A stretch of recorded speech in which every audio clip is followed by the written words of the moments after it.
సంవత్సరాల తరబడి ఎన్ని మందులు వాడినా మీ మోకాల నొప్పులు తగ్గట్లేదా? ప్రాణ పెయిన్ క్లినిక్ లో అత్యాధునిక చికిత్స. హాయ్ హలో నమస్తే, వెల్కమ్ టు సుమన్ టీవీ. ప్రస్తుతం మనతో ఉన్నారు founder and CEO of realtor oxygen doctor Nandi Rameshwar Rao గారు. సార్తో మాట్లాడదాం. నమస్తే సార్. సార్, గోల్డ్ ప్రైసెస్ చూసుకుంటే హెచ్చు తగ్గులు అనేవి, ఇన్ఫ్లేషన్ అసలు ఎందుకు ఫ్లక్చువేట్ అవుతున్నాయి గోల్డ్ ప్రైస్ అనేది అని చూసుకుంటే కొన్ని కారణాలు ఉన్నాయి సార్. అందులో వచ్చేసి మనకి కరెన్సీ మార్పులు ఒకటి, వడ్డీ రేట్లు ఒకటి, డిమాండ్ అండ్ సప్లై ఒకటి, ఇన్ఫ్లేషన్ అనేది ఒకటి ఉంది సార్. సో అంటే ఇవన్నీ కూడా కారణం అని చెప్పుకోవచ్చా? మరొకటి ఏంటంటే ఇజ్రాయెల్కి ఇరాక్కి యుద్ధం జరుగుతుంది. సో అంటే ఇవన్నీ ద్వారానే మనకి గోల్డ్ ప్రైస్ అనేది ఫ్లక్చువేట్ అవుతుందా అంటే ఏం చెప్తారు సార్? అసలు గోల్డ్ గురించి ఈ క్వశ్చన్కి నీకు ఆన్సర్ చేసే ముందు గోల్డ్కి తాలూకా ప్రాముఖ్యత ఏంటి చూడు. ప్రపంచంలో చాలా దాదాపు 200 దేశాల్లో కంట్రీస్ ఉన్నాయి, 195-200 ఉన్నాయి. మన కంట్రీలో వాడినంత గోల్డ్ 95% కంట్రీస్ వాడతారు. బట్ మన ట్రెడిషన్, ఇప్పుడు ఏ ఫంక్షన్ జరిగినా, పెళ్ళి జరిగినా, they will come with gold ornaments. కొంతమంది అయితే బిస్కెట్లు 24 క్యారెట్ కొని పెట్టుకుంటారు, కొంతమంది ఆర్నమెంట్స్ వేసుకుంటారు. అంటే మీరు పూర్వకాలం చూసుకుంటే అంటే ఒక 30, 40, 50 ఇయర్స్ మన గ్రాండ్ ఫాదర్ టైంలో చూసుకుంటే బంగారంతో ఆడుకునేవాళ్ళంట. మా నాయనమ్మ చెప్పేది ఒక తులం 5 రూపాయలు 3 రూపాయలు ఉండేది. తులం అంటే 10 గ్రాములు. రాళ్ళు ఆట ఉంటాయి, 5 స్టోన్స్, అది ఆడుకునేవారంట గోల్డ్ కాయిన్స్తో. సో ఎందుకు చెప్తానంటే గోల్డ్కి ఎప్పుడు కూడా ఎవర్ గ్రీన్ డిమాండ్. ఒకటి రియల్ ఎస్టేట్ అనేది వేరు, కప్పడా అనేది వేరు, రోటీ అనేది వేరు. గోల్డ్ కూడా ఎస్పెషల్లీ లేడీస్, జెంట్స్ కూడా వాడుతున్నారు. లేడీస్కి ఒక ఉన్న దాంట్లో నేను చెప్తాను, ఎవరికైనా లేడీస్గా ఉంటే బంగారం బట్టన్ అంటే వాళ్ళు చాలా దే ఫీల్ హ్యాపీ. సో ఈ గోల్డ్ అనేది కానీ చూసుకుంటే 1993లో నాకు గుర్తుంది 5000 ఉండేది 10 గ్రామ్స్. అది 2011-12లో 28,000 అయింది 10 గ్రామ్స్. ఒక 2 months సార్, 1.5 month బ్యాక్ వరకు మనం 56-57లో చూసాం. గత 1 monthలో 10,000 పెరిగింది. గత 15 రోజులు 20 రోజుల్లో ఇంకొక 10,000 పెరిగిపోయింది. సో నాకు తెలిసి 24 క్యారెట్ 72,000 73,000కి వెళ్ళిపోయింది, 74 రేంజ్లో. 22 క్యారెట్ 64, 65, 66లో డిపెండింగ్ ఆన్ హైదరాబాద్ ఇది.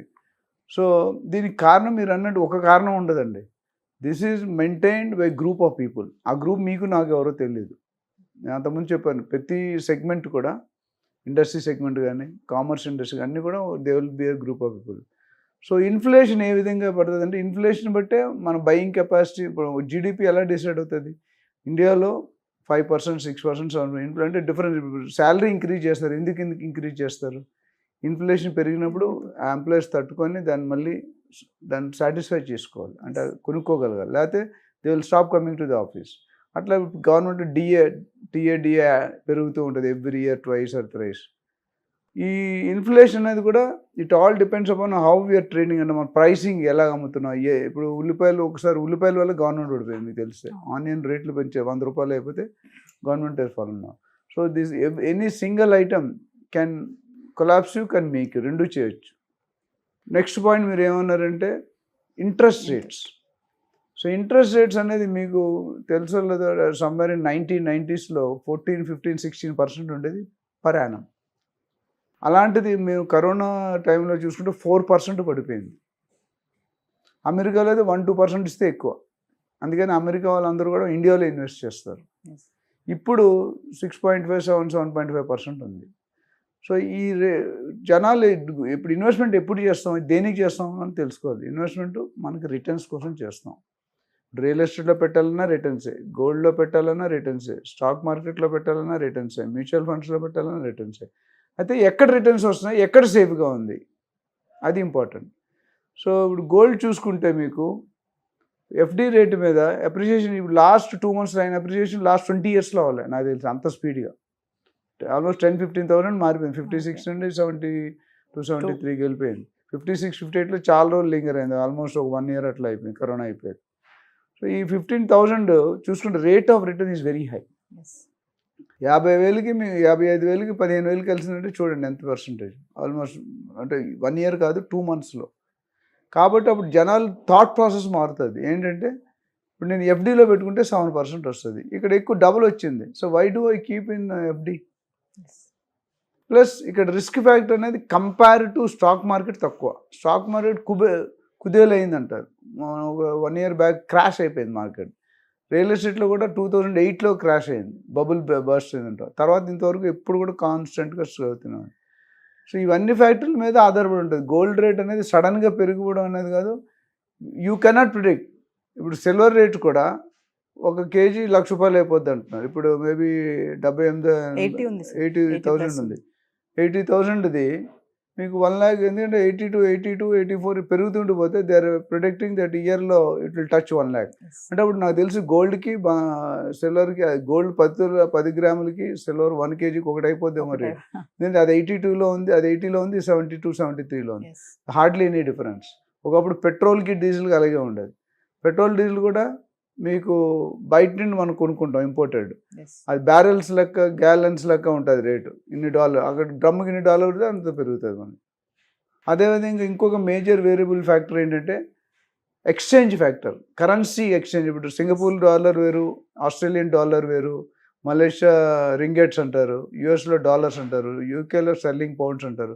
సో ఎప్పుడైతే కొన్ని కోట్లు పెద్ద పెద్ద బిజినెస్ చేసినారు, ఇప్పుడు అంబానీ అదాని ఉన్నారు కదా, ఒక ట్రాన్సాక్షన్లో కొన్ని కోట్లు పోతుంది అంటే ఎక్స్చేంజ్ రేట్ 25 పైసా మారుతాయి. ఎందుకంటే టూ మచ్. మీకు తెలుసో లేదో, ఒక ఆయన ఎవరో ఫారిన్ కంట్రీలో మన చిల్లర ఉంటుంది కదా 7.21, 7.23 అంటే ఆ 7.2 0.01 పైసా నల్లిఫై చేసేస్తారు అంటే రౌండ్ ఆఫ్ చేస్తారు. అలాంటి ఆ డెసిమల్స్ కలెక్ట్ చేస్తూ కొన్ని కోట్లు సంపాదించాడంట బ్యాంకులో. So the exchange rate is going to be very tough. మన ఇంపోర్ట్ ఎక్స్పోర్ట్లు ఇది వాడదాం. మనం ఇంపోర్ట్ చేసినప్పుడు ఆ ఎక్స్చేంజ్ మనం ఏంచి ఇండియన్ కరెన్సీలో పే చేస్తాం, వాళ్ళ నుంచి ఫారిన్ కరెన్సీలో కన్వర్ట్ చేసుకుంటారు. So there are banks involved. So దీనివల్ల ఇలా చెప్పుకుంటూ పోతే చాలా ఫ్యాక్టర్లు ఉంటాయి. ఇప్పుడు మనం 3-4 ఫ్యాక్టర్లు చెప్పుకున్నాం. ఇవన్నీ ఫ్యాక్టర్లు అయితే ఇది ఎంతకాలం రీటైన్ అవుతుందని కూడా మీరు చెప్పలేరు, నేను చెప్పలేను.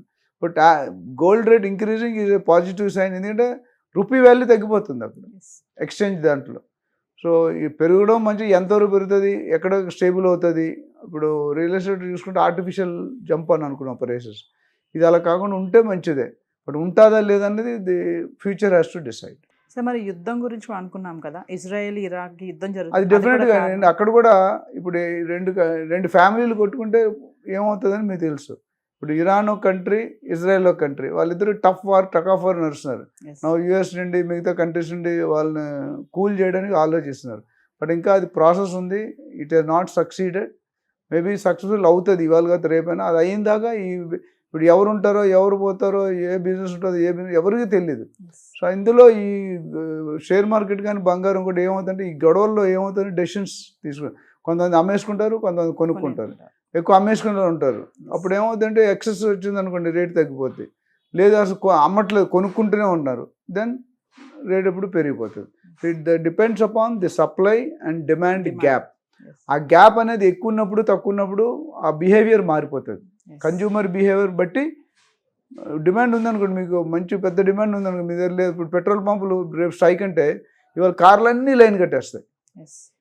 సో ఆ డిమాండ్ తగ్గుతుంది, సప్లై ఆగిపోతుందంటే డిమాండ్ ఆటోమేటిక్గా రేటు పెరిగిపోతుంది. ఎక్కువ మోసాలు జరుగుతాయి. పెట్రోల్ బంక్ బందుల టైంలో ఏం చేస్తారంటే 1 లీటర్ వేయకుండా 900 ml వేస్తారు. అదే 1 లీటర్కి 50 ml తీసి బికమ్స్ ఏ కరోడ్పతి. సో దీని మీద మరిన్ని డీటెయిల్స్ ఏమైనా కావాలనుకుంటే they can always contact the number which is being scrolled on the screen. Will definitely clear them. So final question చెప్పండి సార్. ఇప్పుడు గోల్డ్ది 1 lakh కూడా 1,00,000 కూడా దాటేస్తుందని చెప్పేసి ఒక టాక్ అయితే వినిపిస్తుంది. మరి ఇలాగే ఉంటే గనక 1,00,000 దాటేస్తుంది అంటారా?